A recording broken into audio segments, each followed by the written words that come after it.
শুধুমাত্র 1 কাপ চালের গুঁড়া দিয়ে যে দারুণ মজার নরম তুলতুলে পিঠার রেসিপি হয়, আমিও বানিয়ে অবাক হয়ে গিয়েছি। আসসালামু আলাইকুম বন্ধুরা, স্বাগত জানাচ্ছি তোমাদের নতুন একটি রেসিপি দেখার জন্য। আশা করছি আজকের রেসিপিটাও তোমাদের কাছে ভালো লাগবে। আজকের রেসিপির জন্য এখানে আমি 1 কাপ চালের গুঁড়া নিয়েছি। এখন অল্প অল্প পানি দিয়ে আমি ব্যাটারটা করে নেব। একদম হাতের সাহায্যে ভালো করে কষলিয়ে ব্যাটারটা করে নিতে হবে। যত ভালোভাবে ব্যাটারটা করা হবে পিঠাগুলো ততই সুন্দর হবে আর নরম তুলতুলে হবে। অল্প অল্প পানি দিয়ে ব্যাটারটা করে নিতে হবে, একবারে বেশি পানি দিতে যাবেন না, তাহলে ব্যাটারটা বেশি পাতলা হয়ে যাবে। এই ব্যাটারটা বেশি পাতলাও না বা বেশি ঘনও না, এরকমভাবে করে নিতে হবে।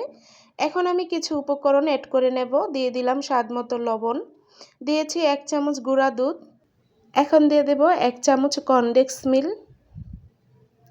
দিয়ে সবগুলো উপকরণ আমি আবারও ভালো করে মিশিয়ে নেব। দেখো বন্ধুরা, এখন দেখে মনে হচ্ছে না যে এটা ক্রিম, একদম ক্রিমের মতো দেখা যাচ্ছে ব্যাটারটা।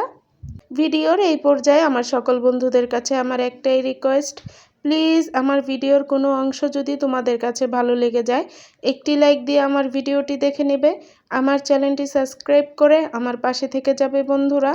ব্যাটারটা তো একদম ভালো করে আমি করে নিয়েছি, দেখো কত সুন্দর হয়েছে।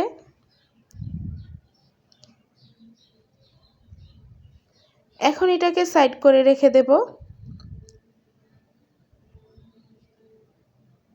এখন একটা প্যান নিয়েছি, এর মধ্যে দিয়ে দেব 2 কাপ দুধ,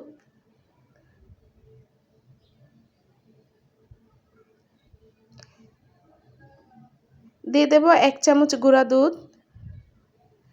1 চামচ কনডেন্স মিল্ক দিয়ে আমি আবারও ভালো করে মিশিয়ে নেব। ভালো করে মিশানো হয়ে গেলে এখন আমি এটাকে জাল করে নেব। দুধটাকে জাল করে আমি ঘন করে নেব।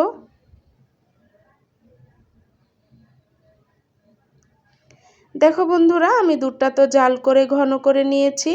এখন এর মধ্যে দিয়ে দেব 1 টেবিল চামচ চিনি। তোমরা চাইলে আরও বেশি করে চিনিটা দিয়ে নিতে পারো। ভালো করে মিশিয়ে আমি আরও 2 মিনিটের মতো দুধটাকে জাল করে নিয়েছি। দেখো বন্ধুরা, দুধটা কত ঘন হয়ে গিয়েছে। দুধটা তো আমার জাল করা হয়ে গিয়েছে, এখন আমি এটাকে নামিয়ে রাখবো।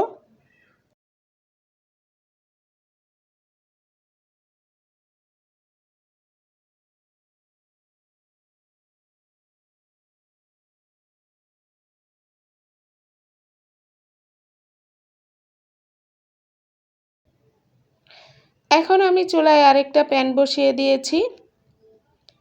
প্যান গরম হয়ে গেলে এখন 1 চামচ ব্যাটার দিয়ে দেব, দিয়ে ঢাকনা দিয়ে ঢেকে আমি রেখে দেব 2 মিনিটের জন্য।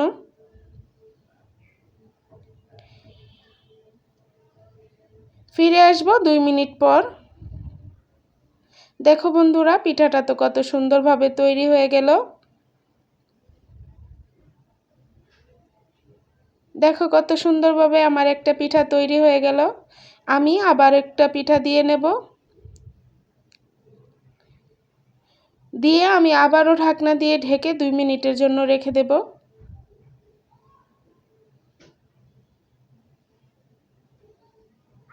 আমার আরও একটা পিঠা তৈরি হয়ে গেল। আমি এভাবে করে অফিস কিনে বাকি পিঠাগুলো বানিয়ে নেব। দেখো বন্ধুরা, আমি অফিস কিনে পিঠাগুলো বানিয়ে নিয়েছি, কত সুন্দর হয়েছে। এখন জাল করা দুধ এর মধ্যে আমি ঢেলে দিয়ে দেব।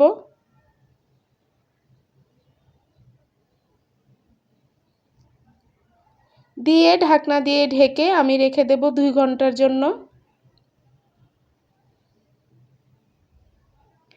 ফিরে আসব 2 ঘন্টা পর। আজকের এই রেসিপিটি একবার হলেও ট্রাই করে দেখবে বন্ধুরা, যেমন নরম তুলতুলে, খেতে ভীষণ মজা।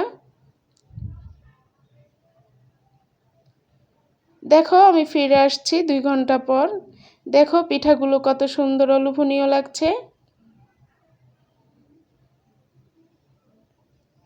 একবার হলেও এই রেসিপিটি ট্রাই করে দেখো বন্ধুরা। দেখো নরম কত তুলতুলে হয়েছে। আজকে এই পিঠার রেসিপিটি তোমাদের কাছে কেমন লাগলো অবশ্যই কমেন্টে জানাবে। তোমাদের একটি কমেন্টে আমাকে অনেক উৎসাহিত করে নতুন একটি রেসিপি বানানোর জন্য। আজকের রেসিপি এই পর্যন্তই। সবাই ভালো থাকবে, সুস্থ থাকবে। আল্লাহ হাফেজ।